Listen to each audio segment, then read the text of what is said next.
Let me show you how I paint a pink armor or purple armor, in this case on this Horus Heresy model. It will be a Emperor's Children. So we're gonna start by base coating our model with the Elandil Violet from Fantasy and Games, scale color 75. So we're gonna bring a tiny bit of that on our palette right here.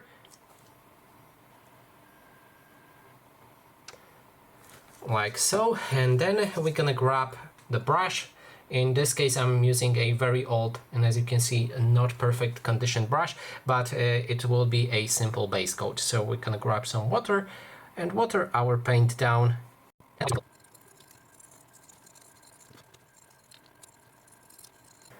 Okay, so the first base coat is done, and I was mainly focusing on bringing that Elandil Violet into all of the background or hidden places of our miniature, so that in the later stages it will help us to blend with the pretty purple color.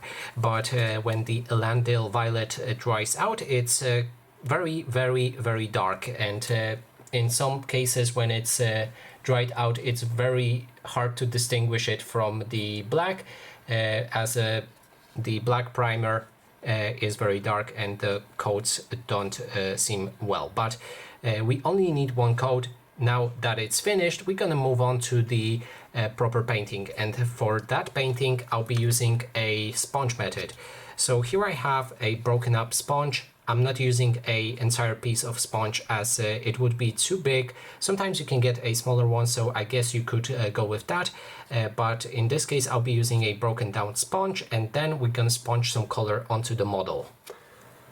That's how our model looks like after the first layer fully dried out. And next color that we're gonna add to our palette is the Vallejo Purple Warlord Purple, and this color is from Game Color range. I think it is even the air range. No, it's not actually, it's just Game Color. You can still get it, but with the new generation. I'm not sure if the color will be the same, but it should be. You can try it out if you like. So we're gonna shake that pot, and then we're gonna add this paint to our mix. So it should go on like this. Here's our purple, and we don't want to use the straight out purple yet. We want to combine it with some of that Elandil Violet that we used for our base coat. So I'm gonna take my sponge and rinse it in the water. You need to believe me that I'm rinsing it right now as it's on my side. So the sponge is kind of wet. We don't want it to be over wet, so just tap it a few times on your hand, on your glove or whatever.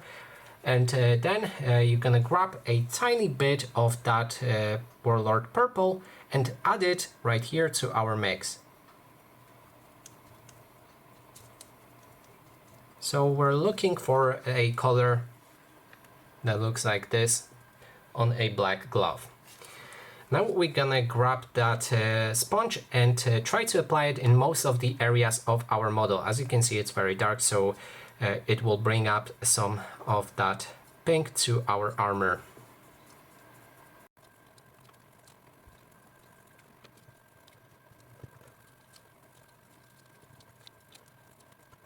Okay, so that is the first coat of our highlight, and as you can see, some of the places are still untouched by those highlights, and in some cases we should leave those out as it will create a shadows for our model. That's why we based it in one coat of that Elandil Purple. But if you have problems with reaching a places like that, you can cut out even smaller pieces of that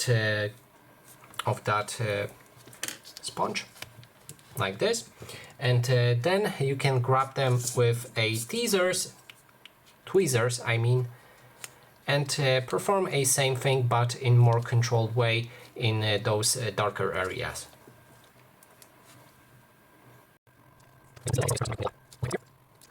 So Yeah, I think we're done with the first highlight. Now moving on to the second highlight, we're gonna use the same sponge. You can even use the same side. You don't need to wash out your sponge or anything like it. All you have to do is rinse it with a tiny bit of water again, and then you can add even more purple, warlord purple, to Elendil purple.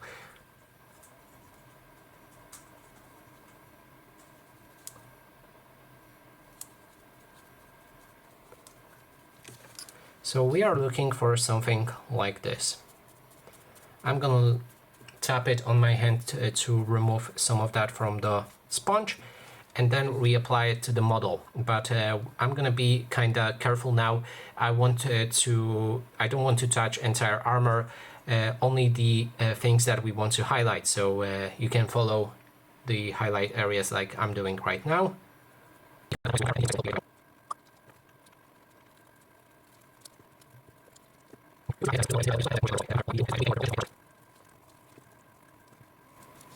So that layer just dried out, and we can move on to that pure purple. In this case, I'll be using the same sponge, but we're gonna go for a flat area of that sponge, this side right here. Sorry for my pink fingers.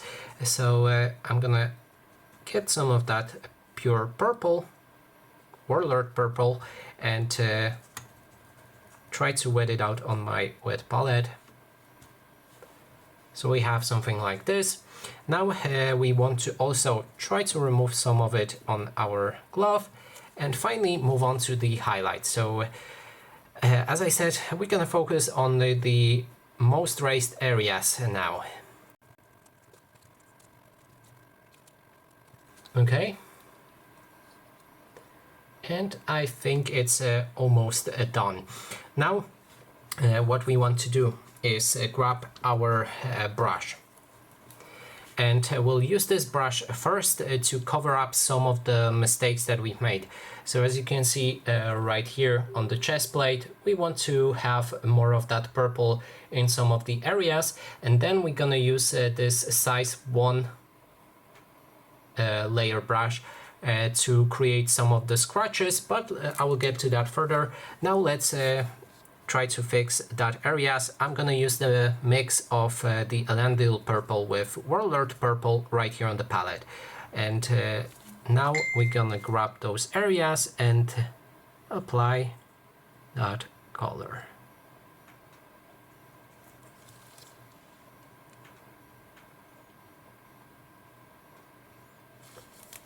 Sorry, you didn't see that, but I guess it's pretty easy. So I'm applying this color to each area that I want more purple.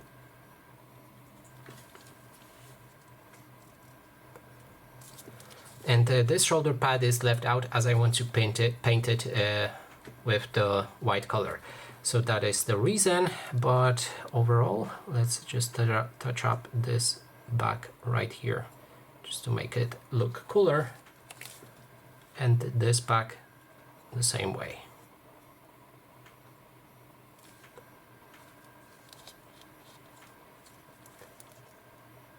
Okay, and so now it is almost done.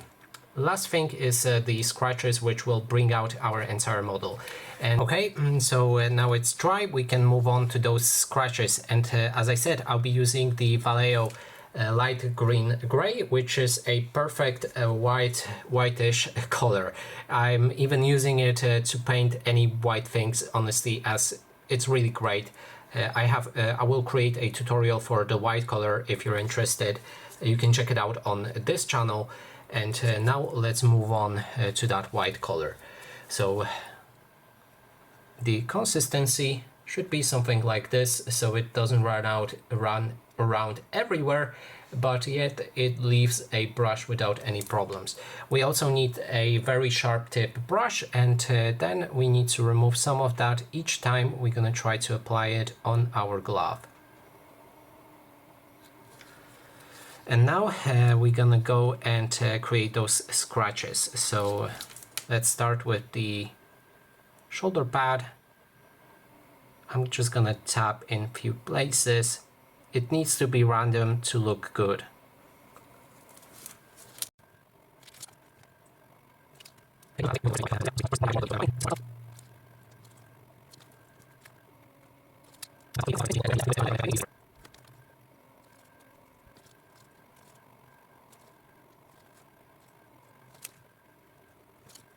In the most areas of our armor we already have the scratches, and now I would say that the pink armor is finished. What you can do further to expand it further is of course adding some kind of a wash in some of the recess areas, or you can also use a nuge. I have a few models that I for Emperor's Children pink armor that I used a nuge for, and it worked greatly.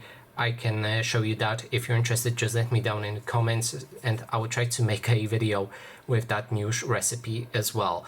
But overall, the pink armor is done.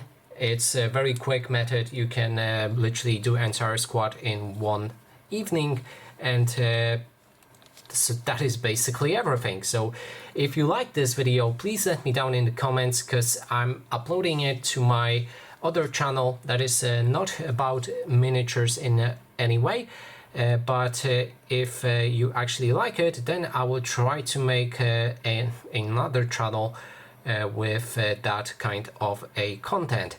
So yeah, just tell me if you like it. If not, also that would be great.